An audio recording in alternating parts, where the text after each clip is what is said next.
Hello friends and my dear students, welcome back to my YouTube channel. स्वागत है दोस्तों आपका अपने YouTube channel English with Pawan sir में। और आज मैं लेकर के छोटी सी वीडियोस जिसमें हम लोग देखेंगे double meanings English words.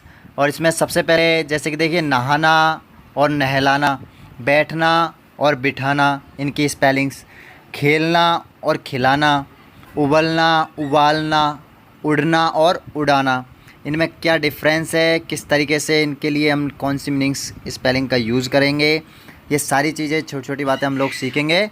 So let's start. देखिए नंबर 1 पे मैंने लिया है वात, BATH वात। अब सब लोग जानते हैं कि वात मीन्स होता है नहाना, बट अगर आप किसी से ये कहें कि मैं नहला रहा हूँ, नहाना नहीं कह रहा हूँ मैं, नहलाना, तो क्या यूज़ करेंगे। देखिए वात मीन्स नहाना, नहाने को हम लोग कहते हैं टैकवात। क्या बोलते हैं? टैकवात। और नहलाने को बोलते हैं, नहलाने को गिववात। बस ये डिफरेंस याद रखना आपको। नहाने को बोलेंगे टैकवात, नहलाने को बोलेंगे गिववात। जैसे एग्जांपल के लिए आई एम टैकिंग वात, आई एम टैकिंग वात। तो टैकिंग वात यानी मैं नहा रहा हूँ, मैं नहा रहा हूँ यानी खुद नहा रहा है। अब I am giving bath to him, I am giving bath to him, इसका मतलब क्या हुआ, मैं उसे नहला रहा हूँ। यानी इसमें आपकी क्या है, ऑब्जेक्ट आएगा, हिम, हर, अस, मी। ठीक है, तो ये जो यहाँ पे हिम लिखा हुआ है ना, इस जगह पे अदर ऑब्जेक्ट आ जाएंगे। उसे नहला रहा हूँ, तुम्हें नहला रहा हूँ, ठीक है, उन्हें नहला रहा हूँ। इस तरीके से कोई सा भी वर्ड हो सकता है, कोई भी ऑब्जेक्ट हो सकता है। तो यहाँ पे किस तरीके बना, आई am giving bath to him, मैं उसे नहला रहा हूँ। तो बस अंतर ध्यान रख लें, नहाने के लिए टैकवात, नहलाने के लिए गिववात।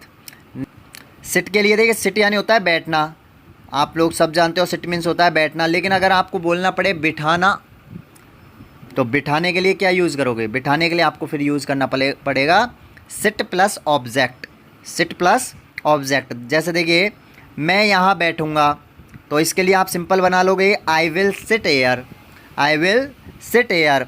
लेकिन यदि आपको बोलना पड़े मैं उसे यहाँ बैठाऊँगा, ठीक है, बैठ खुद नहीं बैठ रहा है, किसी अदर ऑब्जेक्ट को, किसी व्यक्ति को बिठा रहा है, तो यहाँ पे मैं उसे यहाँ बैठाऊँगा। तो अब क्या यूज़ करना पड़ेगा आपको, सिट तो लगाओगे, लेकिन सिट के तुरंत बाद आपको लाना पड़ेगा ऑब्जेक्ट। जैसे मैं बोलूँ I will sit him hair, I will sit him hair, मैं उसे यहाँ बैठाऊँगा। ओके, नेक्स्ट है हमारा प्ले।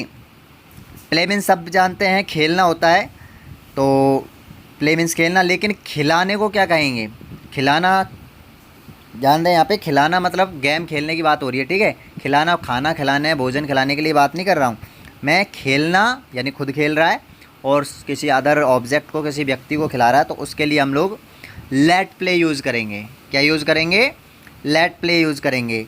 तो खेलने के लिए प्ले, बट खिलाने के लिए लेट प्ले। देखिए एग्जाम्पल, आई विल प्ले, तो आई विल प्ले के लिए हम क्या होगा, इसका मतलब मैं खेलूँगा। आई विल प्ले का मतलब मैं खेलूँगा। और यदि मैं बोलूँ कि मैं उसे खिलाऊँगा, तो क्या बोलना पड़ेगा आपको, I will let him play, I will let him play. यानी लेट प्ले मैंने लिखा है आपको खिलाने के लिए, तो लेट और प्ले के बीच में आपको ऑब्जेक्ट लगाना पड़ेगा, जिससे भी आप खिला रहे हो, उसे, मुझे, तुम्हें, हमें। तो ये जो होते हैं ना ऑब्जेक्ट, उनका यूज़ करना पड़ेगा। तो I will let him play. Next है हमारा वॉइल। देखिए उबलने को इंग्लिश में कहा जाता है वॉइल।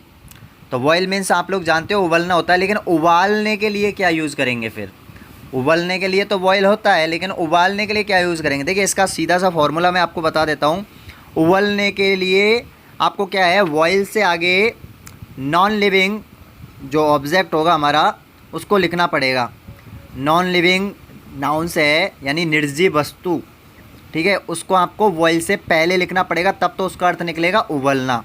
वॉइल से पहले यदि नॉन लिविंग या निर्जीव वस्तु आ जाएगी, तो उसका अर्थ निकलेगा उबलना।